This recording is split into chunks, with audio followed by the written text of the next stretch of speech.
소유권이에요. 재산의 두 개의 권리인데 하나는 소유권이고 하나는 수익권이에요. 그럼 소유권은 뭐냐면 재산을 마음대로 할 수 있는 법적인 권리가 되는 형태가 굉장히 크죠.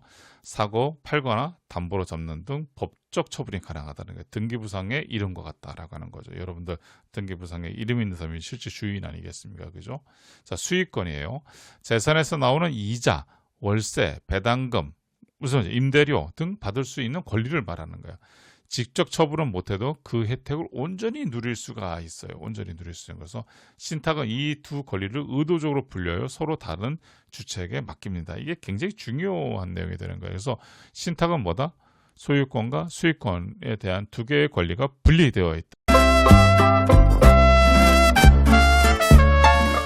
자, 이번에는 소유권과 수익권의 분리라고 하는 부분들에 대한 거죠. 이 굉장히 중요한 내용이에요. 신탁법에 있어서 위탁자는 수탁자한테의 물권 부분들에 대한 것을 넘길 수 있다. 소유권을 넘길 수 있다라고 하는 거고요. 수탁자는 신탁법 제36조에 의해서 어떤 식으로 되냐 그러면 그거에 대한 수익권이 발생되는 부분들을 향유할 수 없다라고 하는 형태가 되고요. 또 신탁법 제56조에 보게 되게 되면 이 수익자는 수익에 대한 받는 것뿐더러 이상에 있는 계약에 대한 거라든지 이런 부분들에 대한 거는 권리를 주장할 수 없다 나와 있어요. 다시 말해서 뭐냐면 소유와 수익은 명확하게 분리되어 있는 게 신탁법의 가장 큰 매력이라고 볼 수가 있습니다. 그 부분들에 대한 거를 한번 보도록 하죠. 소유권이에요. 재산의 두 개의 권리인데 하나는 소유권이고 하나는 수익권이에요. 그럼 소유권은 뭐냐면 재산을 마음대로 할 수 있는 법적인 권리가 되는 형태가 굉장히 크죠. 사고, 팔거나 담보로 잡는 등 법적 처분이 가능하다는 게 등기부상의 이름과 같다라고 하는 거죠. 여러분들 등기부상에 이름 있는 사람이 실제 주인 아니겠습니까? 그죠? 자, 수익권이에요. 재산에서 나오는 이자, 월세, 배당금, 무슨 임대료 등 받을 수 있는 권리를 말하는 거예요.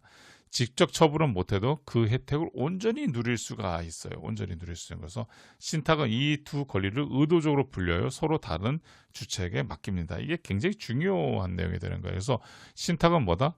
소유권과 수익권에 대한 두 개의 권리가 분리되어 있다라고 하는 부분들에 대한 거를 여러분들께서 알고 계시면 될 것 같습니다. 자, 권리 분리의 메커니즘 보게 되면 위탁자예요. 소유권은 어디에 넘겨요? 신탁회사 넘기잖아요. 재산은 법적으로 신탁회사가 소유관계 되게 되는 거예요. 그러니까 위탁자가 신탁재산을 넘기게 되게 되면 나중에 위탁자한테 문제가 생긴다 하더라도 압류가 된다 안 된다는 얘기가 여기서 바로 나오게 되는 거죠. 수탁자 한번 봐보죠. 소유권을 갖지만 마음대로 처분을 못하며 계약대로 관리, 전달할 의무만 가진다는 거야. 다시 말해서 이거에 대해서 누가 하는 거야? 위탁자의 동의를 받아야 되는 거고 관리, 전달할 의무. 왜냐면 관리하거나 그런 건 다 하는데 전달은 누구한테 다 허락을 받아야 된다? 위탁자여야 되는 거죠. 오케이.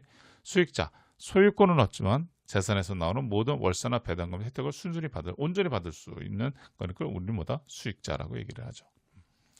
자, 그러면 신탁이 뭐가 좋냐라고 물어본다 그러면 정말 재산을 자녀한테 증여를 해보고 났는데 그것이 문제가 생기거나 압류가 되거나 이러셨던 경험이 있으셨던 분들은 너무나 잘 아실 거예요. 뭐냐 그러면 놀라운 안정성의 비밀이에요. 소유권이 신탁서로 이전됨에 따라 발생하는 두 가지 강력한 보호막이 있는데 하나는 뭐야? 압류 방지예요. 좀 전에 우리 앞에서 나온 것처럼 위탁자의 채무나 소송으로부터 안전하게 격리가 될 수 있는 거예요. 신탁법 제22조 청산 부분들에 대한 거죠. 그렇죠. 그래서 이런 부분들에 대한 것을 가지고서 압류가 될 수 있다 없다? 없다라고 하는 거예요. 이거는 아무도 건들 수가 없는 거예요. 사회행위 이 하나 빼놓고 나서는 어떠한 경우에 된다 하더라도 신탁자산 부분들에 대한 압류할 수 없다. 두 번째는 뭐냐 그러면 낭비 차단이에요. 수익자가 재산을 탕진하지 못하도록 부모님께서 아예 위탁자가 처음부터 탁 시스템을 걸어두는 거예요. 이거는 어떤 경우가 있다 하더라도 월 300 이상은 내보낼 수 없다라든지 애가 생활비 부분들에 대한 거 그런 거 결혼할 때 얼마 대준 거 그런 거를 부모가 미리미리 다 정해놓고 하기 때문에 더 이상은 자녀들이 수익자를 하더라도 마음대로 쓸 수 없다니까 낭비를 차단한다고 볼 수가 있으니까 부가 대물림이 될 수 있다라고 하는 거죠. 신탁이 주는 세 가지 선물 부분들에 대한 거, 통제, 안전, 그리고 전문성 부분들에 대한 거를 가지고 한번 보도록 하겠습니다. 첫 번째, 선물 물려주고 싶은 대로의 주춧돌이에요. 가치 전달의 도구, 재산 분배를 넘어 삶의 철학과 가족을 향한 사랑을 시스템으로 구현합니다. 그러면 이게 부모님들께서 제가 뭐 신사임당이라고 하는 유튜브 채널에 나가서도 거기서도 이제 이 노후 부분들에 대한 거 어떻게 하고 돈을 물려줄 적이 어떻게 했으면 좋겠습니까라고 그런 질문을 PD께서 하셔가지고 했을 때가 뭐냐 그러면 바로 이거예요. 돈을 그냥 돈만 물려주게 되게 되면 애들이 그 부분을 그냥 쓰고 말아요. 그런데 이 돈에다가도 메시지를 남겨줘야 돼요. 그 메시지 남겨주는 방법 중에 가장 좋은 게 신탁이에요. 신탁. 그래서 신탁 부분들에 대한 거를 가지고서 이렇게 맡겨서 하게 되게 되면 자녀들이 그렇게 함부로 쓸 수가 없어요. 자, 실시간 유연성이에요. 유언장과 달리 살아있는 동안 상황에 맞춰 끊임없이 진화할 수 있다는 건 변화시킬 수도 변경할 수도 있다는 거죠. 다시 말해서 뭐냐면 자녀한테 주기로 했는데 마음에 안 든다. 안 줄 수도 있는 거고요. 또 안 주기로 했다가 마음에 들면 또 줄 수도 있는 거. 이런 유연성 부분들에 대한 거를 가지고 있다라고 하는 거죠. 무슨 말인지 아시겠죠? 자, 4호 통제권의 유지예요. 자신이 부재할 때에도 의지가 흔들림 없이 실현되도록 돕는 강력한 수단이에요. 이 부분들에 대한 거를 제가 아주 오래전부터 했던 게 뭐냐면 돌아가신 뒤에도 부모가 돌아가신 뒤에도 자녀한테 재산을 물려줘도 그때 어떻게 해요? 자녀들이 마음대로 쓰지 못하면서도 그러면서 부모의 메시지대로 그대로 잘 써가지고 간다 그러면 부모 입장에서도 사실 좋잖아요. 그래서 제가 아주 오래전부터 했던 말이 뭐냐 통제된 부의 승계라고 하는 말을 그래서 여기서 사용하는 겁니다. 자, 선물 두 번째, 재산을 지키는 든든한 방패예요. 이 도산절연 부분들에 대한 거 이게 정말 좋은 거예요. 이게 사업하시는 분들은 신탁을 멀리 하실 수가 없어요. 오히려 사업을 하시고 변동성이 있으신 분들은 이 신탁 부분들에 대한 거를 가지고선 하셔야 돼요. 최근에 제가 하나 받은 것 중에서 뭐냐면 요즘 주가가 많이 올라가잖아요. 그렇죠? 주가가 많이 올라가니까 어느 분께서 전화가 왔어요. 내가 가지고 있는 주식이 상당히 많이 올라갔다. 그런데 한 번 정도만큼은 요거를 어떻게 되는가 딱 묶어두고 싶다라고 하는 거죠. 더 이상 변하지 않게끔. 그것도 괜찮은 거예요. 뭐냐 그러면 주식이라고 하는 것은 계속 올라가잖아요. 올라가는데 본인이 생각했었던 부분들에 대한 것보다도 훨씬 더 많은 수익이 났어요. 그래서 일부분을 빼가지고 신탁으로다가 묶어두고 싶다라고 하는 거 가능해요. 가능하는 거죠. 그럼 가능한 거죠. 그러다가 이 부분이 만약에 사업이 많이 어려워져 가지고 그때 만약에 주식이 어렵게 되거나 뭐 다 사업도 어려워져 가지고 망했다고 쳐요. 그런데 채권자들이 신탁제에 손을 댈 수 있어요? 없다라고 하는 거. 도산절연 효과도 있다라고 하는 거예요. 그러니까 이런 부분들에 대한 것을 가지고 요즘에 주식으로 다 돈을 많이 부신 분들도 이런 상담이 들어오고 있다는 걸 알고 계시면 될 것 같아요. 자, 분쟁 원천 차단이에요. 소유권이 신탁사에 있으므로 가족 간의 상속 다툼 여지가 사라진다라고 하는 거죠. 어차피 소유권이 신탁사에 있다 보려면 이게 누구의 자산도 아닌 형태에 되는 형태가 되다 보니까 이 다툼 소지가 사라져요. 얼마 전에 TV에도 사실 이런 게 나왔었는데 이런 부분들에 대한 거 맞습니다.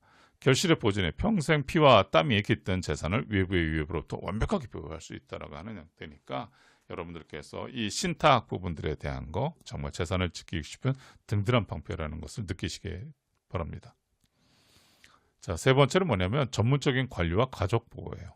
재산 증식과 절세, 전문가들이 부동산, 주식 등을 관리와 가치를 높이고 세금을 효율적으로 처리를 합니다. 물론 그래요. 뭐냐 그러면 예전에 갑종 부동산 관리 신탁이라고 하거나 하게 되게 되면 부동산을 완벽하게 이렇게 통키로 탁 맡아가지고 하는 부분들에 대한 거가 있었어요. 요즘에는 이제 여러 가지 인력이라든지 뭐 여러 가지 있다 보니까 되게 을종으로 많이 돌아섰지만 아직도 갑종하는 부분들에 대한 것들은 바로 이런 거예요. 부모님께서 건물을 관리하시는데 이제 어떻게 되냐 강남에 있는 많은 빌딩들은 부모님들께서 연세가 이제 많이 들어가셨어요. 다들 보게 되면 80, 90대시다 보니까 더 이상 건물을 관리하기가 힘든 부분들에 대한 것이 있어요. 그래서 그런 부분들에 대한 것들을 맡아서 또 하는 데도 있는 거죠. 두 번째는 뭐냐면 유족들이 임대 관리나 세금 문제를 시달리지 않고 자신의 삶에 집중하게 돕는다는 거예요. 아까 말씀드린 것처럼 이 부분들이 아버지가 살아계실 적에는 아버지가 있었는데 아버지가 돌아가시니까 어머니 혼자 하기가 힘든가. 그러니까 어머니가 되는가. 아예 이런 부분들에 대한 것들도 맡겨버리는 거예요. 맡겨버리니까 부동산 관리 회사에서 그걸 다 맡아서 해주니까 어머니의 시간적인 자유가 생기는 거죠. 대신 수수료 부분들은 좀 줄어드는 것 같지만 뭐 1,000만 원 받은 게 800만 원 줄어든다 그래서 200만 원이 어떻게 일단 수수료 나가는 거지만 어떻게든 안정적으로다가 수익 지급을 받을 수가 있으니까 이런 것들도 또 괜찮다라고 말씀드릴 수 있습니다.